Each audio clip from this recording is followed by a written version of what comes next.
de Dios. Vamos, vamos a abrir nuestras Biblias en Primera de Reyes, capítulo 16. Primera de Reyes, capítulo 16, y vamos a mirar con la ayuda del Señor un pensamiento acerca de este gran hombre de Dios que es Elías. Elías, cuando llegamos al capítulo 17, encontramos que trae de parte de Dios un juicio que va a caer sobre la tierra durante el reinado de Acab. Vamos a leer Primera de Reyes, capítulo 16, verso 29. Dice: comenzó a reinar Acab, hijo de Omri, sobre Israel el año 38 de Asa, rey de Judá. Y reinó Acab, hijo de Omri, rey de Israel, en Samaria 22 años. Y Acab, hijo de Omri, hizo lo malo ante los ojos de Jehová, más que todos los que reinaron antes de él. Porque fue cosa ligera andar en los pecados de Jeroboam, hijo de Nabat, y tomó por mujer a Jezabel, hija de Baal, rey de los Sidonios, y fue y sirvió a Baal y lo adoró. E hizo altar a Baal en el templo de Baal que él edificó en Samaria. Hizo también Acab una imagen de acera, haciendo así Acab más que todos los reyes de Israel que reinaron antes que él, para provocar la ira de Jehová Dios de Israel. Capítulo 17, verso 1. Entonces Elías, tibita, que era de los moradores de Galaad, dijo a Acab: vive Jehová Dios de Israel, en cuya presencia estoy, que no habrá lluvia ni rocío en estos años, sino por mi palabra. Y vino a él palabra de Jehová, diciendo: apártate de aquí y vuélvete al oriente, y escóndete en el arroyo de Kerit, que está frente del Jordán. Beberás del arroyo, y yo he mandado a los cuervos que te den de comer allí. Y él fue e hizo conforme a la palabra de Jehová, pues se fue y vivió junto al arroyo de Kerit, que está frente al Jordán, y los cuervos le traían pan y carne por la mañana, y pan y carne por la tarde, y bebía del arroyo. Pasado algunos días secó el arroyo, porque no había llovido sobre la tierra. Vino luego a él palabra de Jehová, diciendo: levántate, vete a Sarepta de Sidón, y mora allí. He aquí yo he dado orden allí a una viuda que te sustente. Hasta aquí nomás la lectura de la palabra de Dios. En primer lugar vamos a dividir estos versículos que hemos leído en algunos puntos. Vamos a considerar 5 o 6 puntos si el tiempo nos alcanza. Y el primer punto que vamos a mirar en esta noche, hermanos, es este: ¿quién era Elías? Primer punto, ¿quién era Elías? Segundo punto, hay una mención que hace Elías en el verso 1 del capítulo 17 cuando dice: vive Jehová Dios de Israel. Segundo punto.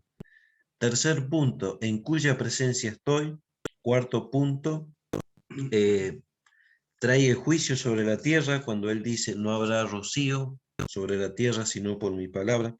Quinto punto, versículo 3, apártate de aquí, cuando Dios le dice y le da esta orden que se aparte y se vaya a otro lugar. Y en cuarto punto que vamos a mirar está en el capítulo 17, donde no hemos llegado hasta ese versículo por amor al tiempo, ¿no? Pero está en el versículo 21, es cuando la viuda le fallece su hijo y Elías lo resucita. Y hay una frase que me llamó la atención a mí, cuando él ora extendido sobre el muchacho que ya está sin vida, que está muerto, y él clama y dice estas palabras: Jehová, Dios mío, te ruego que hagas volver el alma de este niño a él. Sexto punto.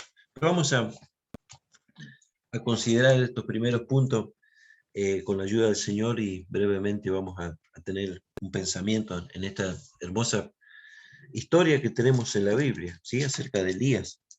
En primer lugar, ¿quién era Elías? Bueno, Elías fue durante el tiempo de Acab, donde él trae un mensaje de Dios, y este mensaje era un juicio que Dios traería a la tierra por la maldad que había en Acab, ¿sí? Acab era un rey que debería haber conocido bien qué clase de Dios tenía el pueblo de Israel. Judá, Israel, y realmente este rey no conocía a Dios, ¿sí? Adoraba a imágenes, adoraba ídolos, y es que Dios va a castigar este reinado o este rey y va a traer de esta manera este juicio, haciendo que no llueva por 3 años y medio sobre la tierra. Pero bueno, en el versículo 17, versículo 1 del capítulo 17, dice entonces Elías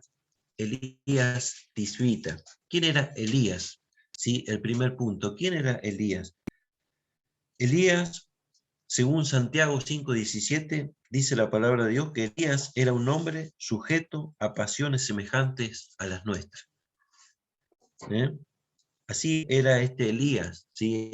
A este gran hombre de Dios que vemos en la historia, en estos pasajes que hemos leído, en estos versículos. Nosotros podríamos pensar qué gran hombre de Dios Elías, ¿no? Y sí, así lo fue, ¿no?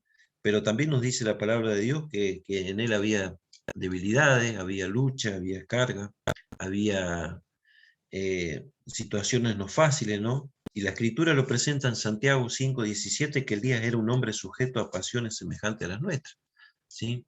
No es que Elías era un superhombre, un superhombre dotado, era un hombre como nosotros, ¿sí? Con las mismas dificultades, eh, con las mismas pasiones, como dice Santiago, con las mismas luchas. En segundo lugar, respondiendo a esta pregunta y a este primer punto, ¿quién era Elías? Elías también era un hombre de fe. ¿Por qué decimos que era un hombre de fe? Porque le creyó a Dios cuando Dios le dijo que un cuervo o algunos cuervos le podrían traer pan y carne por la mañana y por la tarde durante varios meses, durante mucho tiempo, ¿sí? Yo creo que para esto realmente se necesita fe, ¿no? Un cuervo que le traiga eh, pan y carne a una persona es algo raro, ¿no? ¿Sí? Es algo no poco común, ¿sí? Más bien a la carne quizás el animalito se la podría comer, ¿sí? Sin embargo, dice la palabra de Dios que Dios le dice a Elías, vete al arroyo de Querit y allí vas a beber del arroyo y también te voy a proveer de pan y carne y los cuervos te lo van a llevar. ¿Y por qué decimos que es un hombre de fe? Porque le creyó a Dios. Quizás Elías hubiera podido decir, ¿y será cierto que los cuervos me van a traer de comer? Yo creo que a más de uno de nosotros en el lugar de Elías nos hubiéramos hecho esa pregunta, ¿no? ¿Será tan así? ¿Y qué pasa si los cuervos no me llevan carne o pan? ¿Qué voy a comer? ¿Qué voy a hacer allí? Sin embargo, Elías fue un hombre de fe. Sí le creyó a Dios algo que es insólito, que es poco común, que es poco probable, que un cuervo lleve carne, lleve pan en su pico, quizás en su patita, no sabemos cómo, el hecho fue que le llevó. Y que Elías le creyó a Dios cuando Dios le dijo que eso sucedería. ¿Quién era Elías? Elías era un hombre que también sentía temor y también sentía o sintió desánimo.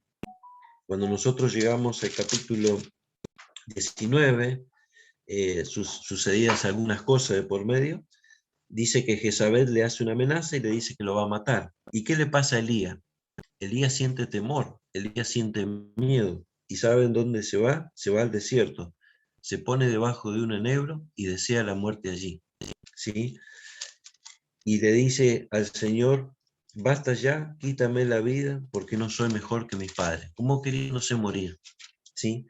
Y aquí vemos un Elías temeroso, con miedo, desanimado, deprimido, solo y aún con deseo de morirse, ¿sí? Así era este Elías que encontramos aquí en el capítulo 17. ¿Quién era Elías? Elías también fue un hombre que no pasó por la muerte, ¿sí? Elías no pasó por la muerte. Dice la Biblia que carros de fuego los llevaron al cielo. Esto es algo también, eh, podríamos decir, eh, algo que no es natural, ¿sí? Algo que todos sabemos que cuando partimos de esta tierra es a través de la muerte, ¿sí? Sin embargo, Elías fue llevado a los cielos. Dice en segunda de Reyes, capítulo 2, versículo 11, que aconteció que, yendo ellos y hablando, he aquí un carro de fuego con caballo, de fuego, apartó los dos, y Elías subió al cielo en un torbellino. Y Eliseo clamaba diciendo, Padre mío, carro de Israel y su gente de a caballo. Y nunca más le vio.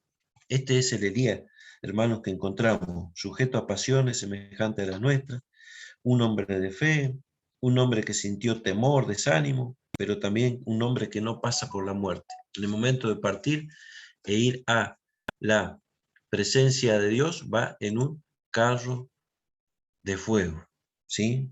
Con caballos de fuego, ¿sí? Y también este Elías, hermanos, que miramos, que tenemos aquí en este capítulo de Primera de Reyes, es un Elías que en un momento en el ministerio del Señor Jesús tiene un encuentro con Jesús, ¿sí? Eso nos dice la Biblia en Lucas 9. A ver quién lo quiere buscar, así, así nos animamos a la lectura entre todos. Lucas 9, 28 al 31, ¿sí? Aquí encontramos donde este día, hermanos, que estamos leyendo, tiene un encuentro con Jesús. Es en el monte de la transfiguración. Si alguien lo tiene, abre y lea. Aconteció que como 8 días después de estas palabras, que tomó a Pedro, a Juan y a Jacobo y subió al monte a orar. Está hablando de Cristo. Y entre tanto que oraba, la apariencia de su rostro se hizo otra y sus vestidos blancos y resplandecientes. Y aquí 2 varones que hablaban con él, los cuales eran Moisés y Elías, quienes aparecieron rodeados de gloria y hablaban de su partida que iba Jesús a cumplir en Jerusalén. Gracias, Pepe.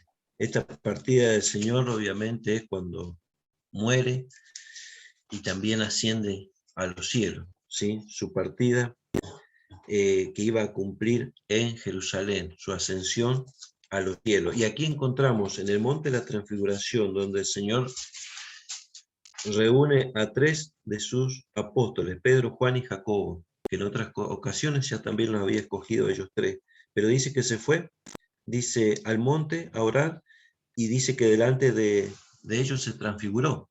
Y no tan solamente que cambió su apariencia y ellos le vieron en toda su gloria y su esplendor, sino que también dice la palabra de Dios que le aparecieron justamente dos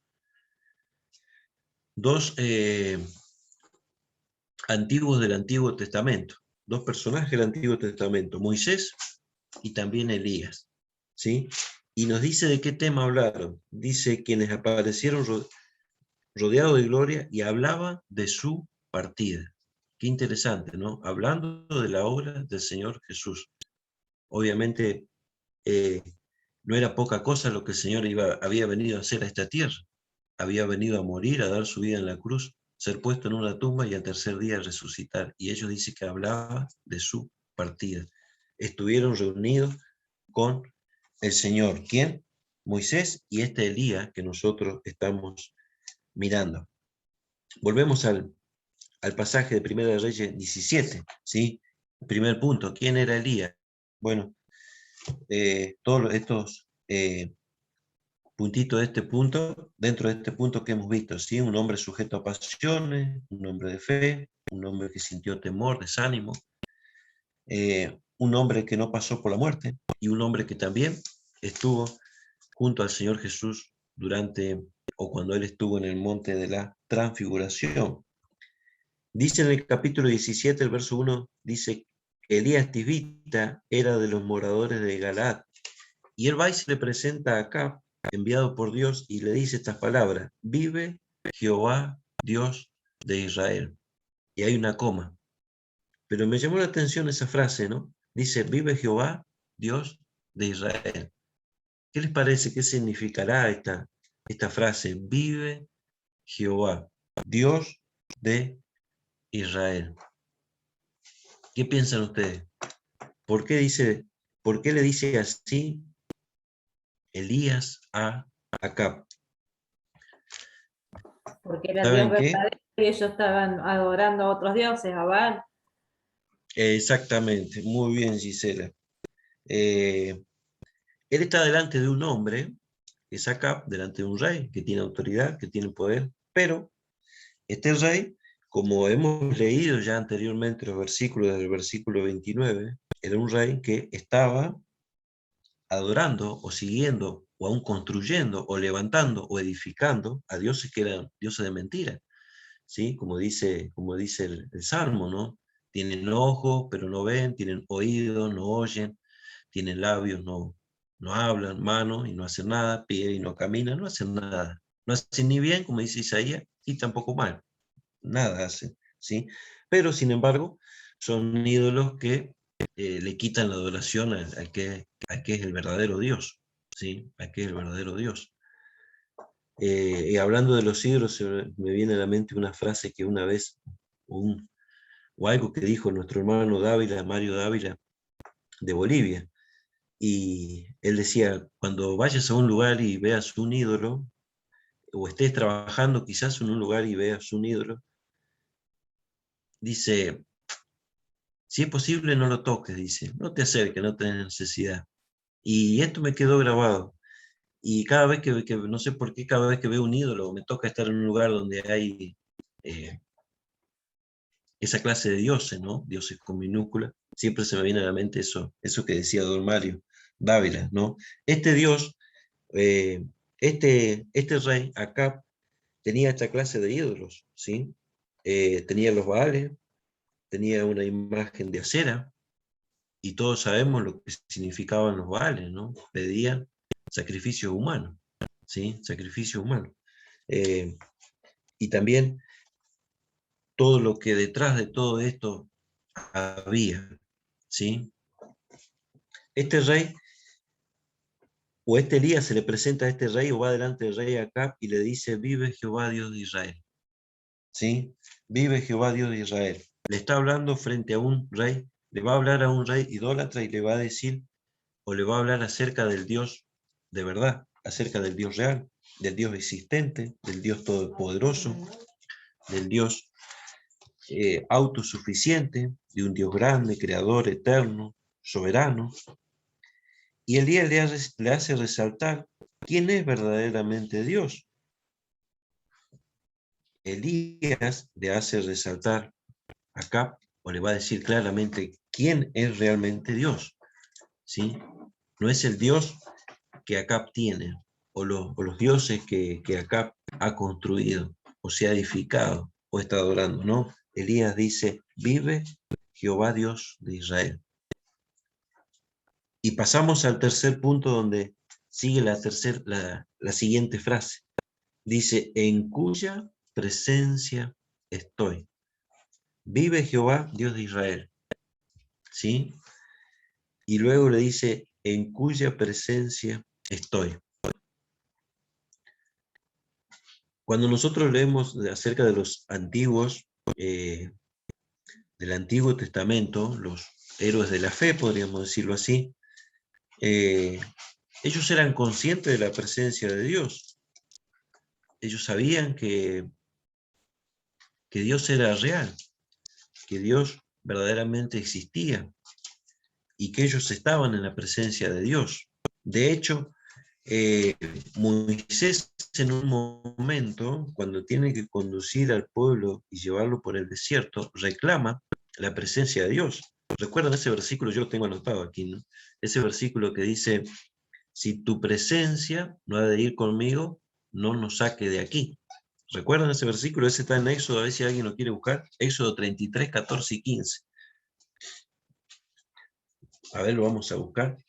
Aquí mirando esta frase que dice, ¿no? En cuya presencia estoy, del Dios de los cielos. Éxodo 33.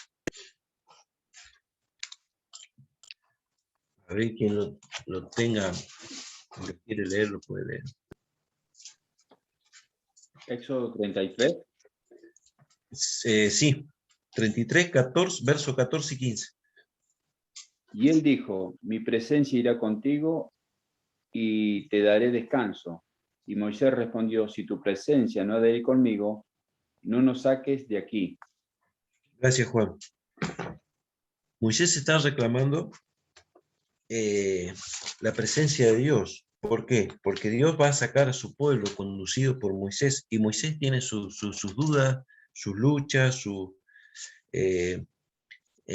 cosas que él siente y hasta algún temor, algún miedo seguramente pasaría por el corazón de él. Porque leemos desde el verso 13 y miren que dice, hermanos, dice, ahora pues si he hallado gracia ante tus ojos, te ruego que me muestres ahora tu camino, para que te conozca y halle gracia en tus ojos. Y mira que este pueblo es pueblo tuyo, el pueblo de Israel. Y ahí le dice,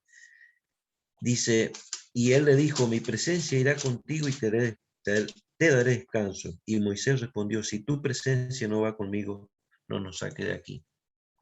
Aquí encontramos a un Moisés que está reconociendo que él sin la presencia de Dios no puede ir a ningún lado, menos con una multitud como era el pueblo de Israel, tan numeroso, donde miles y miles de personas iban y él era el líder, él era el único que tenía que guiar a todo ese pueblo, que no era fácil, no fue fácil de hecho, ¿sí? Nunca fue fácil para Moisés.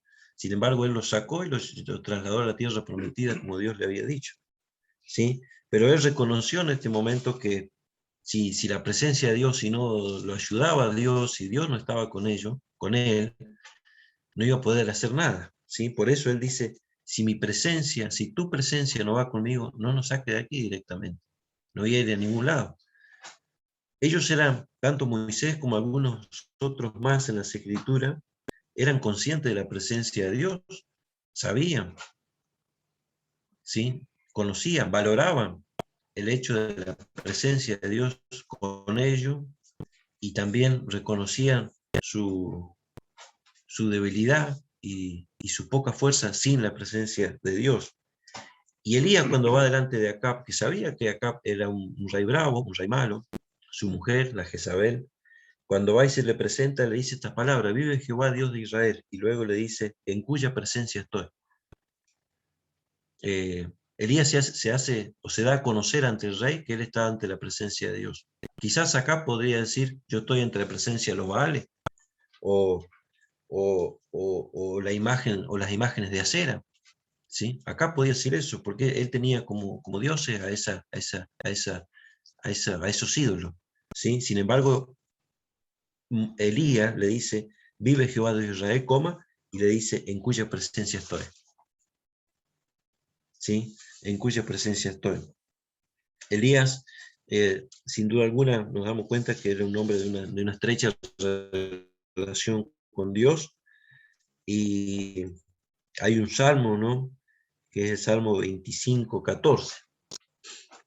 A ver, lo vamos a leer. A ver si alguno de los compañeros que tengo acá con Biblia me lo busca o alguien lo quiere encontrar. La comunión Acá íntima de Jehová, Léalo. los que le temen, y a ellos hará conocer su pacto. Gracias, Juan. La comunión íntima de Jehová es con los que le temen, y a ellos hará conocer su pacto. ¿Sí? Había algo que Dios le quería decir a Elías, y no se lo iba a comunicar a otro, se lo iba a comunicar a Elías. Y Elías le iba a transportar ese mensaje que Dios, que era un juicio, ¿no? En este caso, que Dios le quería llevar ¿a quién? A Acab. Y lamentablemente, como consecuencia, a toda la nación del pueblo de Israel. ¿Sí? Entonces, el primer punto era, como hemos visto, ¿quién era Elías? Segundo punto, vive Jehová, Dios de Israel. Recordemos, frente a un rey idólatra. Tercer punto, en cuya presencia estoy. Cuarto punto, y aquí viene el juicio, dice que no habrá lluvia ni rocío en estos años, sino por mi palabra. ¿Cuántos años tuvo sin llover? ¿Cuántos años tuvo sin llover? 3 años. 3 años. 3 años y medio, ¿sí? 3 años y medio. Estuvo sin llover, ni rocío, ni lluvia, sino por la palabra nuevamente de Elías, donde Dios le volvería a decir que volvería a llover sobre la tierra, ¿sí? Y el juicio que Dios trajo sobre la tierra fue la falta de lluvia. ¿Qué pasaría hoy en día si estuviéramos 3 años y medio, 3 años sin lluvia? Una sequía tremenda, ¿verdad? Una sequía, ya cuando pasan 5 o 6 meses o quizás un año, como quizás ha pasado en nuestro lugar, sin llover, ¿qué pasa? Se seca todo. Imagínense 3 años sin lluvia. Este fue un gran juicio que Dios trajo sobre la tierra en aquel momento por causa de la idolatría de Acab, ¿sí? Haber apostatado de su fe, como decía Roberto hoy diciendo a Timoteo, ¿sí? Dejó al Dios verdadero para seguir a los dioses falsos. Y este juicio Dios mandó sobre la tierra. ¿Sí? No habrá lluvia ni rocío en estos años, sino por mi palabra. Esto que vemos aquí es un juicio de Dios. Hoy en día, si nosotros prestamos atención, hay juicios de Dios que se están descargando sobre la tierra. ¿Sí o no? Hay cosas que acontecen sobre la tierra y son juicios de Dios. ¿Sí? Hay manifestaciones del poder de Dios y cosas que no son poco normales, no son naturales, que están sucediendo y que poquito a poquito es como que se empieza a manifestar o dar a conocer Dios los juicios sobre la tierra. Este volcán que continuamente vemos en la tele, que no para de erupcionar y de largar lava, ceniza, fuego, allí en España, en Las Palmas creo que es, eso es un juicio de Dios, ¿sí? Los terremotos, los tsunamis, distintas inclemencias del tiempo y de las cosas que están sucediendo en todo el mundo, estos son juicios de Dios, no es casualidad. De hecho, cuando nosotros, por ejemplo, leemos en Apocalipsis, cuando leemos allí en el capítulo 7, 8, 9, nos habla de sello, copa, trompeta. Esos titulitos los tenemos en nuestras Biblias. Los invito a que lo lean en su casa. Todas esas cosas son juicios de Dios que van a suceder y se van a descargar sobre la tierra, ¿sí? Yo había traído en el capítulo 9, si quieres hacemos una ojeadita, acerca de los juicios de Dios que va a traer sobre la tierra cuando no estemos nosotros, cuando la iglesia sea arrebatada. Miren, Apocalipsis capítulo, miramos así un repaso, mirando los juicios de Dios y mirando cómo comparándolo con este juicio que Dios trajo en el tiempo de Elías acá sobre la tierra. Pero ¿qué juicio va a traer Dios sobre la tierra cuando nosotros ya no estemos? Esto es terrible. Miren, por ejemplo, en el capítulo 8 encontramos las trompetas. En el capítulo 6 encuentran los sellos. En el capítulo 8, versículo 1, el séptimo sello.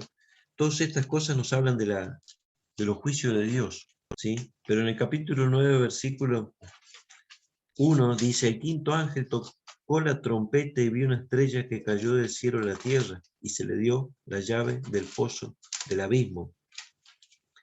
Dice, y abrió el pozo del abismo y subió humo de pozo como humo de un gran horno, y se oscureció el sol y el aire por el humo del pozo.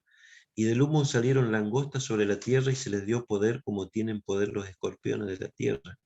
Y se les mandó que no dañasen a la hierba de la tierra, ni a cosa verde alguna, ni a ningún árbol, sino solamente a los hombres que no tuviesen el sello de Dios en su frente. Estos son los 144.000.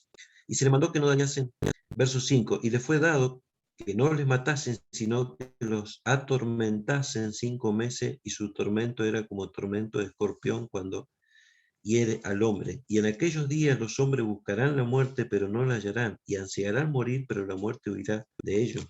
El aspecto de estas langostas eran semejante a caballos preparados para la guerra. En las cabezas tenían como coronas de oro. Sus caras eran como caras humanas, tenían cabello como cabello de mujer. Sus dientes eran como de leones, tenían coraza como coraza de hierro. El ruido de sus alas eran como estruendo de muchos carros, de caballos corriendo a la batalla. Tenían cola como de escorpiones, también tenían aguijones, y en sus colas tenían poder para dañar a los hombres durante 5 meses. Y sigue. No lo leemos por amor al tiempo, sígalo leyendo en sus casas. Estas cosas que nos dice la Biblia son cosas que van a suceder. Nosotros no vamos a presenciar estas cosas. ¿Por qué? Porque vamos a estar con el Señor. No vamos a padecer lo que los demás mortales sí van a padecer y sufrir, ¿sí? El rapto del Señor será, como escuchamos hace poquito, un hermano nos hablaba, será en un momento, en un abrir y cerrar de ojos, ¿sí? nuestro hermano Busina de Neuquén, creo que nos hablaba de esto el sábado pasado, en un abrir y cerrar de ojos. Nosotros no estaremos acá. Por ejemplo, acá estamos en casa en familia, con los chicos, con mi suegro, Coca, Omar, y si el Señor viniera, y así en tantos hogares, los creyentes desaparecen, se van. A continuación pasan a suceder un montón de cosas que van a ser terribles sobre la tierra, sin nosotros acá. 3 años y medio de prosperidad, ¿sí? Porque el anticristo se va a presentar muy bonito, pero luego de 3 años y medio, y la última parte de los que son los 3 años y medio de los 7 años, va a ser terrible. Y sucederán las cosas que hemos leído aquí en Apocalipsis capítulo 9. Esto va a suceder en la tierra, hermano. Y es real, porque Dios no miente. Estos son juicios de Dios, ¿sí? Dios mandó un juicio en el tiempo de Acab, a través de Elías, y fue la falta de lluvia. Y Dios va a seguir mandando juicio. Y en otra parte de la escritura me llama la atención, dice, porque los hombres, dice, viendo estas cosas, no se arrepintieron. Dice, sino que siguieron adorando a sus ídolos y aún adorando, dice, a los demonios, antes que reconocer y adorar. ¿Sí? Es terrible. Pero estos son juicios de Dios. Esto que predice Elías, y que de hecho viene, es un juicio de Dios. Por eso hago resaltar, ¿no? Cuando Dios le dice, no habrá lluvia ni rocío en estos años. Juicio de Dios. Pasamos al punto número 5. Dios le dice también en el versículo 3, apártate de aquí. Punto número 5. Apártate de aquí. ¿Qué le está diciendo Dios a Elías cuando le dice apártate de aquí? Vuélvete al oriente, escóndete en el arroyo de Querit que está al frente de Jordán. Dios le está queriendo decir a Elías que él lo quiere proteger, que él lo quiere cuidar. ¿Qué hubiera pasado si Elías se hubiera quedado delante de Acab? Acab lo hubiera muerto, lo hubiera matado. De hecho, lanza una búsqueda por todos los pueblos y por todos los lugares, buscando a Elías, ¿no? Que ha traído esta desgracia, o echándole la culpa a Elías como que era culpable de esta falta de lluvia. Lo manda a buscar para matarlo. Entonces Dios lo protege y lo cuida y le dice, apártate de aquí. ¿Y a dónde lo manda? Lo manda a un arroyo.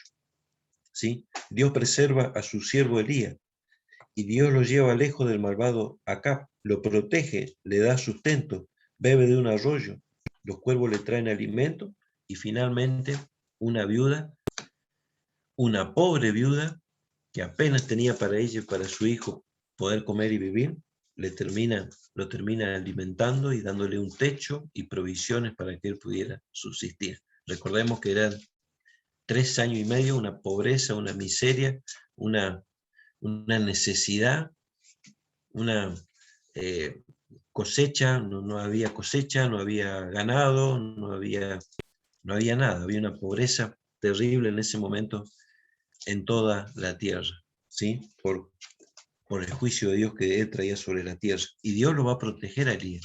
A pesar de que había un juicio que él había traído a la tierra, Dios lo va a proteger y le va a decir a Elías, apártate de aquí, apártate de aquí. Y Dios lo cuida, ¿sí? Lo manda a un arroyo para que tenga ahí que beber, para que tenga para poder subsistir y tener agua. Y también le dice que los cuervos le van a llevar, ¿sí? Algo inusual, pero también dice la Biblia que para Dios no hay nada imposible, ¿sí? No hay nada imposible, Él lo puede hacer todo, ¿sí? Y él va a ese lugar y bebe del arroyo, y los cuervos le llevan por la tarde y por la mañana pan y carne, ¿sí? Y luego cuando finalmente el arroyo se seca y los cuervos quizás ya dejan de ir también, Dios le dice, como hemos leído en el verso 7, pasado algunos días se secó el arroyo, porque no había llovido sobre la tierra, y vino palabra de Jehová diciendo, levántate, vete a Sarepta de Sidón y mora allí, he aquí yo he dado orden allí a una mujer viuda que te sustente. Qué interesante, ¿no? Me llama la atención, dice, yo he dado orden allí a una mujer viuda. Fíjense que Dios no le manda a una persona que es rica, que es adinerada, que tiene mucha plata, que tiene un palacio, que tiene No, no, vas a ir a la casa de ¿dónde? A una viuda, ¿sí? Una viuda, ¿sí? Y ella te va a dar allí sustento, te va a dar un techo, te va a dar alimento, te va a dar lo que precise Elías. Y allí va y mora en Sarepta de Sidón, en una casa de una viuda. Dios preserva y cuida a su siervo Elías. Y esto nos lleva a pensar también cómo Dios nos cuida y nos protege a nosotros, ¿sí? Recién preparábamos acá en casa unas empanadas y decíamos cuántas cosas ricas y provisiones el Señor nos da, y de hecho es así, ¿sí? El Señor es quien nos provee las cosas y nos da hasta en abundancia, ¿sí? Ahí en Mateo capítulo 6, 26, a ver si alguien lo quiere ir buscando, Mateo 6, 26.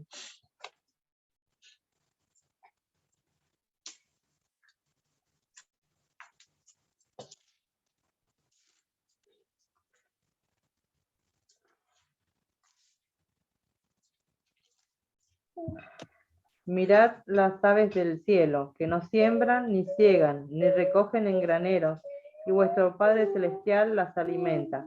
¿No valéis vosotros mucho más que ellas? Gracias, Sara. Qué versículo, ¿no? El Señor nos invita a mirar. ¿A mirar qué? Mirar las aves del cielo. ¿Por qué? Porque dice que ellas no siembran ni ciegan, ¿sí? No siembran ni cosechan, ni tampoco recogen en granero. Pero ¿qué pasa? Pero vuestro Padre Celestial las alimenta. Qué increíble, ¿no? El pajarito que nosotros vemos todas las mañanas, o que canta en la vereda, o que está en la plantita, y allí le vemos, no se preocupa por ir a sembrar. Vamos a sembrar el trigo, el girasol, el maíz, ¿no? Tampoco se preocupa por cosechar, ¿no? Porque eso no lo hace un pajarito, ¿sí? No lo hace un pajarito. Pero fíjense que el alimento de él tampoco le falta. Dice, eh, vuestro Padre ni recogen en granero, y vuestro Padre Celestial las alimenta. Eso que busca el pajarito todos los días, no es porque él lo sembró o lo cosechó. Eso que el pajarito se alimenta es porque Dios se lo da, porque Dios le provee. Y luego hace una pregunta, ¿no valéis mucho más nosotros que ese pajarito? Dice el Señor. Claro que sí, nosotros valemos mucho más. Hemos sido creados a imagen y semejanza de Dios, ¿sí? Somos más que un pajarito, ¿sí? Sin embargo, dice el Señor, miren las aves de los cielos. Si yo las alimento y las cuido, ¿cuánto más a vosotros también? Y dice verso 31, no os afanéis pues diciendo qué comeremos, qué beberemos, qué vestiremos, porque los gentiles buscan estas cosas, pero vuestro Padre Celestial sabe que tenéis necesidad de estas cosas. Buscad primeramente el reino de Dios y su justicia, y todas estas cosas os serán añadidas. ¿Sabe el Señor que tengo necesidad de trabajo cuando no lo tengo? ¿Sí? ¿Qué pasa cuando la bicicletería se separa, Pepe? ¿Sí? ¿Qué pasa cuando la bicicletería se para? Y estamos en problemas. Se complica la cosa. Pero el ¿Sí? Señor es grande y provee. Provee por otro lado. Exactamente. Exactamente. Elías se habrá preguntado cuando se le secó el arroyo y no tenía más agua porque no llovía, ¿no? Y si no llueve, los arroyos no tienen agua, los ríos tampoco. Y cuando el cuervo no pasó más con el pan ni con la comida, ¿qué dijo Elías? Epa, ¿qué pasa ahora? Sin embargo, dice que cuando se le terminó ese suministro del arroyo, del cuervo, del pan, de la carne, dice, vino luego palabra de Jehová a Elías, levántate y vete a Sarepta de Sidón. Siempre hay una salida, ¿sí? Siempre hay una salida. Quizás no siempre va a haber en abundancia, como quizás siempre queremos, siempre lo hay, y va a haber tiempos que hay más y va a haber tiempos que hay menos, ¿sí? Pero bueno, el Señor lo ha prometido, dice, miren a las aves de los cielos, si ellas tienen, ¿por qué nosotros no? Al contrario. Y el Señor hace una promesa aquí, ¿no? Dice, pero vuestro Padre Celestial sabe que tenéis necesidad de estas cosas. Buscad primeramente el reino de Dios y su justicia, y las demás cosas vendrán por añadidura. Vamos terminando, hermano. Apártate de aquí, punto número 5. Y punto número 6, y termino con este, dice, dicen,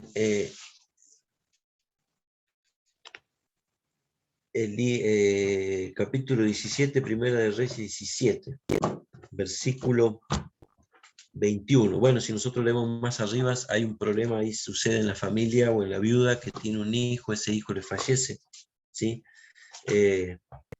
Y dice versículo 21 del capítulo 17 de Primera de Reyes, dice, y se tendió sobre el niño 3 veces, Elías, y clamó a Jehová y dijo, Jehová Dios mío, te ruego que hagas volver el alma de este niño a él. El niño había muerto.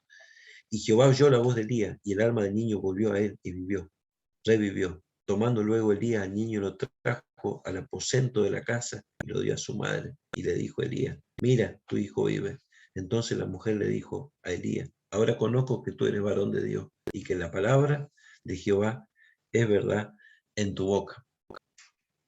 No siempre las cosas suceden por suceder. ¿Por qué se le murió el hijo a esta viuda? Para que Elías lo pudiera resucitar y que para que la mujer o la viuda pudiera comprender recién ahí que Elías era profeta de Dios, que tenía palabra de Dios. Si bien, si leemos más abajo, quizás la harina, el aceite no le faltó, como Elías le había dicho a la viuda, pero sí llegó un momento que su hijo murió, ¿sí? Y Elías lo resucitó. Y recién ahí, esta viuda comprende que Elías es profeta de Dios, es varón de Dios, y que la palabra de Jehová es verdad en su boca. Y termino con esto, ¿no? En la oración que Elías hace, Jehová Dios mío, verso 21, te ruego que hagas volver el alma de este niño a él. Qué cosa difícil, ¿no? Es una oración inusual para nuestros días hacer que Dios resucite a un muerto, ¿sí o no? Dios no nos da esa clase de oraciones que hagamos para resucitar a un muerto, ¿sí? Pero sí la Biblia habla de resurrecciones de muertos. Y no entro en este tema porque ya son las 10, ya se fue la hora, ¿no? Pero la Biblia nos habla en Juan capítulo 5, verso 28 y 29, dice el Señor que vendrá un día en que los muertos resucitarán. Algunos de ellos dice que resucitarán para vida eterna, pero también muchos de ellos resucitarán para juicio eterno o para muerte eterna. ¿Sí? ¿Cómo se entiende esto? Leyendo 1 Tesalonicenses 4, 16 y 17. Cuando Cristo venga, los muertos en Cristo resucitarán primero. Y la otra muerte de los inconversos, ¿cómo se entiende? Leyendo Apocalipsis capítulo 20, verso 11. Dicen que habrá un juicio final, ¿sí? El juicio del gran trono blanco. Y dice el Señor allí, o Juan escribiendo el Apocalipsis, dice, vi a los muertos, grandes y pequeños, delante del trono de Dios. ¿Para qué? Para rendir cuenta delante de Dios. Y para dictar Dios sobre ellos juicio y luego lamentablemente ser lanzado al lago de fuego. No porque Dios sea malo, sino porque rechazaron la gracia de Dios y no quisieron oír nunca, aceptar o recibir la salvación y la vida eterna que Dios les ofrecía. ¿Sí? Terminamos aquí, hermanos. Volviendo a leer esta oración, ¿no? Que me llama la atención. Te ruego, Dios mío, que le hagas volver el alma al niño. Y Jehová oyó la voz de Elías, y el alma del niño volvió a él. Qué increíble, ¿no? Volviendo el alma del niño y el niño volviendo a la vida. Y entregándole nuevamente Elías, su hijo, a su madre. Quiere el Señor en esta noche bendecir nuestros corazones. ¿Quién era Elías? Primer punto. Segundo punto, vive Jehová Dios de Israel.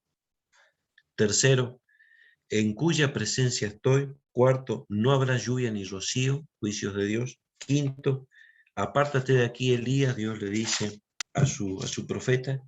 Y en sexto lugar, Elías resucita al hijo de la viuda. Que el Señor bendiga nuestros corazones en esta noche, hermano. Buenas noches.